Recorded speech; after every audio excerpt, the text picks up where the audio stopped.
अस्सलाम वालेकुम भाई। नोडल एनालिसिस का टॉपिक पढ़ रहे हैं।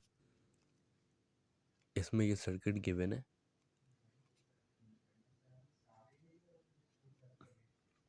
इस सर्किट में ये डायग्राम दी हुई है। इसमें 5 एम्पेयर की वोल्ट है।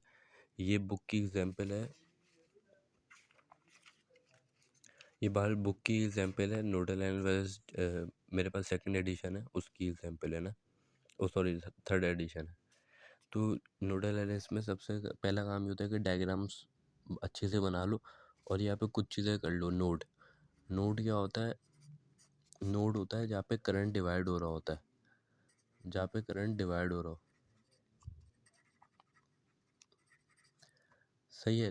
नोड जैसे इधर देखोगे ये नोड है। अब सवाल में तुम्हें यहाँ पे 1 2 करके गिवन होगा। जैसे अगर तुम एग्जाम्पल खोलोगी बुक की, मैं इधर शो करा देता हूँ।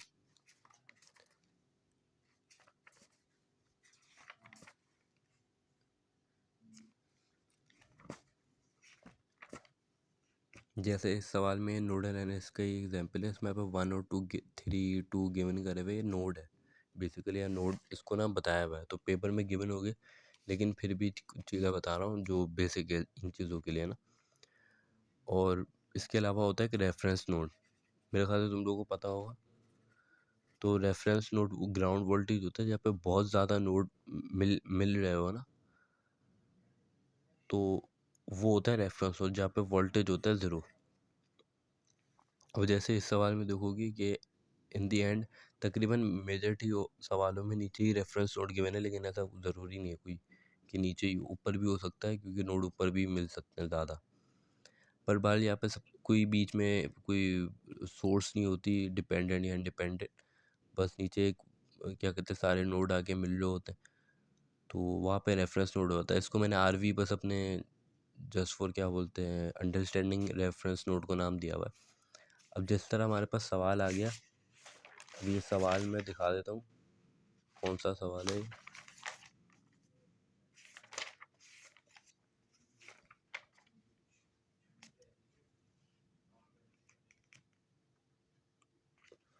ये वाला सवाल है इस तरह का। इसमें नोड गिवन दिए हुए हैं ना। तो सबसे पहले हम करेंगे ये कि हम इसमें करंट बता देंगे कि हम करंट को अज्यूम किधर कर रहे हैं, कि करंट हम किस तरफ ले रहे हैं, कि वो आउटवर्ड जा रहा है या अंदर आ रहा है। तो जैसे सवाल में देखो, यहाँ पे मैंने डायग्राम थोड़ी गंदी बनाई है, यहाँ पे मैं इधर क्लीन कर देता हूँ।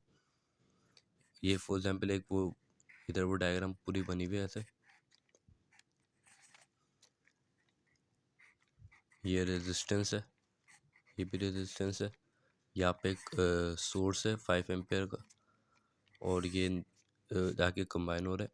यहाँ पे देखो कि करंट लीव हो रहा है। अब यहाँ पे डायग्राम में क्वेश्चन में गिवन दिया हुआ है कि करंट जो है वो ऊपर जा रहा है। तो इसका मतलब ये, बल्कि ये भी समझाता हूँ। ऊपर जाने का मतलब है कि ऊपर जाके इधर आ रहा है, यानी कि इस नोड 2 में ये एंटर कर रहा है। अब एंटर कर रहा है तो जाहिर सी बात है कि यहाँ से लीव करेगा, इस साइड से लीव करेगा। और जो ये वाला है ये भी बता रहा है कि इस साइड पे जा रहा है, यानी इस साइड पे जा रहा है, इसका मतलब नोड 2 से लीव कर रहा है, तो ये लीव आ गया। और इस साइड पे ये एंटर कर रहा है, तो ये एंटर का आ गया। नोड 1 पे एंटर कर रहा है, और जब ज़ाहिर बात है इधर नोड 1 पे एंटर कर रहा है तो नीचे नोड 1 से निकलेगा भी वही। सही है। अब ये नोड इसलिए क्योंकि यहाँ पे करंट डिवाइड हो रहा है। देखो ऐसा करंट आया, यहाँ पहले एक सीधा चला गया, एक उधर चला गया। इस वाले की तरफ देख लो, मतलब डिवाइड हो रहा है तो मतलब नोड है। इधर 2 नोड है जो गिवन भी हो सकते हैं सवाल में, क्वेश्चन पेपर में नहीं भी हो सकते। अब हम इसको सॉल्व करने के लिए केसीएल अप्लाई करेंगे। करंट किरचॉफ लॉ, ऐसे बहुत सारे लॉ होते हैं, वो वाले ना, तो हम लॉ उसमें करेंगे। अब ये होता है sum of current enters in a node या फिर सर्किट और equal to current of leaving enter ना। तो ये देखो एट नोड 1, अब ये नोड 1 है। ये वाला जो है सवाल में भी गिवन है, लेकिन मर्जी है तुम उसको नाम दे दो, कि किसको भी नाम दे रही हो। नोड 1 ये रहा, नोड 2 ये रहा। अब देखो नोड 1 पे कौन कौन सा करंट है जो एंटर कर रहा है। तुम केसीएल अप्लाई कर रहे हैं तो केसीएल में इस तरह ही होता है।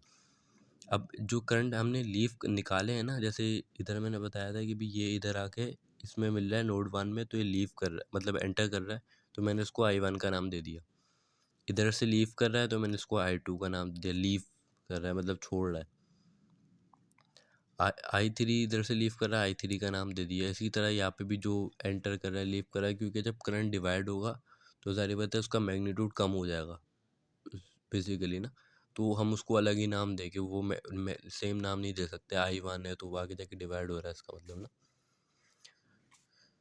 तो यहाँ पे हम जब अप्लाई करेंगे, अब इस नोट पे देखो कि I1 एंटर हो रहा है तो एंटर लगा दिया, और कोई इस नोट पे जो करंट है वो एंटर नहीं कर रहा, जो दो है वो लीव कर रहा है, यानी इसका मतलब लीव। अब ये इसका फॉर्मूला ये होता है कि जो एंटर कर रहा है, सॉरी, जो एंटर कर रहा है और लीव कर रहा है करंट, सही है। अब हमने I1 I2 और I3 लिख लिया, किस तरह लिख लिया समझ आ गया होगा, फिर भी आगे मैं एक्सप्लेन कर दूंगा। अब इसके बाद यहाँ पे हमने ये ओम्स लॉ लगाया, क्योंकि अगर आई का फॉर्मूला देखो तो ओम्स लॉ होता है V equal to I R. अगर हम यहाँ से आई निकाले तो V डिवाइड बाय आर। अब यहाँ पे V हमने इस तरह इस वजह से लिखा है क्योंकि यहाँ पे क्या बोलते हैं, higher to lower voltage circulate करता है। पोटेंशियल बता रहा हूँ, मतलब उसका जो पोटेंशियल होता है जो किस ऑर्डर पे करता है वो है। तो अब यहाँ पे देखोगी कि जब भी हम नोड वाला सॉल्व करोगे तो उसमें जिस तरफ एरो जा रहा है ना, जिस तरफ एरो जा रहा है, जिससे होके जा रहा है उसको पहले लिखोगे जो भी लिख रहे हैं, और जिस तरफ जा रहा है उसको माइनस करा दोगे। अब देखो इस वाले नोड पे V1 minus R V reference node है, या फिर कह लो हाँ रेफरेंस नोड है। अब यहाँ पे देखो इस वजह से देखो ये V1 माइनस V2। अभी जो मैंने नाम इसलिए लिखवाए थे ताकि जो I2 ये वाला करंट है। अब I2 ये वाला करंट है तो इसको देखोगे कि V1 minus 0 minus RV reference node ना, और डिवाइड बाय 2, क्योंकि बीच में ये रेजिस्टेंस आ रहा है R2 का, और जब हम फॉर्मूले को भी ओम्स लॉ को भी ज़रा ड्राइव करेंगे करंट के रिलेटेड तो इस तरह की इक्वेशन आएगी। इसी तरह जब हम I3 पे आएंगे, और I3 वाला ये रहा, I3 वाला ये इधर जा रहा है, मैंने I3 इसको नाम रखा है, आप लोग कुछ भी किसी को भी नाम दे दो। तो I3 देखो V1 माइनस V2, ये V2 है। नोड को ज़ाहिर बात है V1, क्योंकि नोड वोल्टेज हम मालूम कर रहे हैं तो V1 V2 नाम देंगे नोड को ना। तो ये V1 minus V2 divide by 4, V1 minus V2 divide by 4 because of ये रेजिस्टेंस है इसलिए। अब यहाँ पे RV क्यों नहीं आया, RV तब आएगा जब ये नीचे की तरफ होगा, कि V1 माइनस, जैसे अगर इधर हम I6 का निकालेंगे तब आएगा RV माइनस RV ना। तो अभी RV का मैंने बताया था कि इसका जो वोल्ट होता है वो 0 होता है, यहाँ पे रेफरेंस नोड 0 होता है, तो हम यहाँ पे इसकी रेफरेंस नोड वैल्यू 0 कर देंगे, और फिर इसको नॉर्मली सॉल्व करके इक्वेशन बना लेंगे। अब हमने इस तरह की इक्वेशन क्यों बनाई है, हम ऐसे भी लिख सकते थे, वो ए स्क्वायर बी स्क्वायर प्लस सी कॉन्स्टेंट को एक ही तरफ रख ले। इस वजह से नहीं रखा क्योंकि हम इसे कैलकुलेटर में सॉल्व करेंगे तो कैलकुलेटर में जो कांस्टेंट की वैल्यू होती है वो इक्वल टू के दूसरी तरफ होती है, यानी राइट साइड पे होती है, जिस बस इज इक्वल टू की दूसरी तरफ होती है। तो फिर अगर इधर साइन फॉर एग्जांपल अगर इसका -20 इधर आ रहा है, लेट्स सी कि एक equation a plus B plus C आ रही है और c कांस्टेंट है, तो a प्लस बी और ये माइनस सी हो जाएगा। सही है, ये तुम्हें पता होगा लेकिन फिर भी मैं बता रहा हूँ ताकि कोई कमी ना रहे। अब नोड 2 पे आ जाएंगे, अब हम हर नोड पे अप्लाई करेंगे चाहे कितना ही बड़ा सर्किट क्यों ना हो। सही है, नोड हम जितने हमारे पास नोड होंगे हम हर नोड पे इसी तरह मेथड से काम करेंगे। अब हम नोड 2 पे काम कर रहे हैं, नोड 2 ये रहा। अब नोड 2 पे सबसे पहला काम करना है कि हमें KCL लगाना है। KCL लगाने के लिए हम करेंगे करंट, कितने करंट एंटर हो रहे हैं और कितने करंट लीव कर रहे हैं। तो इस पे देखो एक करंट तो ये वाला एंटर कर रहा है, ये है I3। सही है, I3 आके इधर एंटर कर रहा है, तो देखो I3 एंटर कर रहा है इधर। और अभी देखोगी कि ये I4 ये वाला है, यहाँ पे सवाल में देखो ये ऊपर जा रहा है, ये गिवन है, मतलब 10 एम्पेयर गिवन है। I4 यू ऊपर जाके इधर भी एंटर कर रहा है, तो I4 एंटर कर दिया हमने। और इसी में फिर I5 और I6 को देखोगी तो वो इस नोड को लीव कर रहा है, ऊपर जा रहा है और एक नीचे जा रहा है। तो हम हमारे पास ये, अब इस पर हम ओम्स लॉ अप्लाई करेंगे। मैंने लिखा नहीं है क्योंकि बहुत प्रैक्टिस में ऐसी चीज़ें लिखता नहीं मैं, लेकिन हम यहाँ पे ओम्स लॉ अप्लाई कर रहे हैं। वही इक्वेशन आ गई, आई के लिहाज से ड्राइव करेगी, फिर उस पर फॉर्मूला अप्लाई कर देगी। तो इस पर देखो कि आई थ्री ये वाला था। तो अब आई3 के लिए भी हम वही करेंगे कि जिससे जा रहा है वो पहले लिखेंगे, जिस नोड से जा रहा है, यानी हम नोड किस नोड से जा रहा है V1, और किस नोड पे जा रहा है V2 पे। तो लिखेंगे यहाँ पे हम लिखेंगे V1 minus V2 divide by 4 because of resistance. अब ये 10i4 गिवन था, ये i4 मैंने सिर्फ नाम रखा ताकि मैं एक साथ वैल्यूज पुट करूँ। तो ये 10 एम्पेयर, यहाँ पे 10 एम्पेयर, ये वो वाला 10 है i4 का, इक्वल टू के बाद i5 की जो वैल्यू है, i5 ऊपर जा रहा है। i5 का देखो किस नोड से निकल रहा है, नोड 2 से निकल रहा है। नोड 2 से निकल के जा रहा है नोड 1 पे, यानी V2 माइनस V1। इधर देखोगे, ओ सॉरी, बल्कि नहीं, इधर तो 5 एम्पेयर गिवन है, तो ये इस पे नहीं आएगा 5 एम्पेयर, क्योंकि अभी गिवन दिया हुआ है, तो हम 5 एम्पेयर इधर लिखेंगे इसकी वैल्यू पे। ये रहा i6 पे जिस नोड से निकल रहा है वो है V2, क्या कहते हैं ये V2, और फिर नीचे जा रहा है रेफरेंस नोड की तरफ i6। ये रहा, ये नीचे की तरफ जो आ रहा है ये i6 है। डायग्राम थोड़ी गंदी है, तो ये नीचे की तरफ आ रहा है। ये हम लिखेंगे V2 minus V6 because of their resistance, ये भी सवाल में गिवन है। इसके बाद हम नॉर्मली RV को 0 पुट कर देंगे तो वो V2 हो जाएगा, यानी V2 माइनस 0 ना, क्योंकि रेफरेंस नोड का वोल्टेज होता है 0। तो अब इसको फिर हम ड्राइव कर लेंगे, मल्टीप्लाई करा लेंगे, हमारे पास इक्वेशन आ जाएगी। अब देखो उसको बुक में सॉल्व करने के 3 तरीके हैं। एक तरीका है एलिमिनेशन मेथड, सब्स्टिट्यूशन, एक तरीका है ग्रामर रूल्स का, और एक तरीका है ये वाला मतलब के नाम से इसको वो करा हुआ है इंट्रोड्यूस।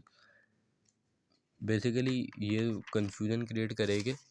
तो और मुझे पता नहीं है कि सोल्यूशन करने के बाद जो हमें साइमल्टेनियसली या इक्वेशन से वैल्यू निकालनी है वो सॉल्व करके दिखानी है कि नहीं दिखानी। मुझे इस बात का नहीं है, भाई मैं इतना लंबा काम नहीं करूँगा, क्योंकि 3 इक्वेशंस भी आती है तो काफ़ी कॉम्प्लेक्सिटी क्रिएट हो जाएगी। मुझे नहीं पता कि वो मार्क्स देंगे नहीं देंगे। सही है, तो मैं सिर्फ कैलकुलेटर में वैल्यूज़ पुट कर रहा हूँ। कैलकुलेटर में इक्वेशन किस तरह पुट करते आती होगी, नहीं आती हो तो पूछ लेना। तो हम इसको सॉल्व करेंगे दोनों इक्वेशन को साइमल्टेनियसली, तो हमारे पास V1 और V2 आ जाएगा। अब देख लो, मैं फिर से एक बार बेसिक बता देता हूँ इसकी। ये है कि नोड एनालिसिस, नोड वो होता है जहाँ पे करंट डिवाइड हो रहा हो। रेफरेंस नोड वो होता है जहाँ पे ग्राउंड वोल्टेज कहते हैं, मतलब रेफरेंस नोड को ग्राउंड वोल्टेज, उसका वोल्टेज 0 होता है जहाँ पे ज़्यादा नोड मिल रहे होते हैं। सबसे पहला स्टेप हमारा ये होता है कि हम KCL अप्लाई करते हैं, जिसमें करंट एंटर कितना कर रहा है और करंट लीव कितना कर रहा है वो बताते हैं। सही है, तो पहले डायग्राम में करंट मेंशन कर लेना कि कौन सा किस तरफ करंट जा रहा है ना, फिर ये काम आसान हो जाएगा। इधर है सब में, और बाकी इसका मैं एक और सवाल भी समझा देता हूँ, just for the sake of example. इस तरह का भी ये सवाल है, डायग्राम थोड़ी मिसअप हुई भी है, लेकिन कॉन्सेप्ट देख लेना। अच्छा, ये वाला सवाल भी बुक के एग्जाम्पल का ही है, मैं बुक में भी शो करा देता हूँ।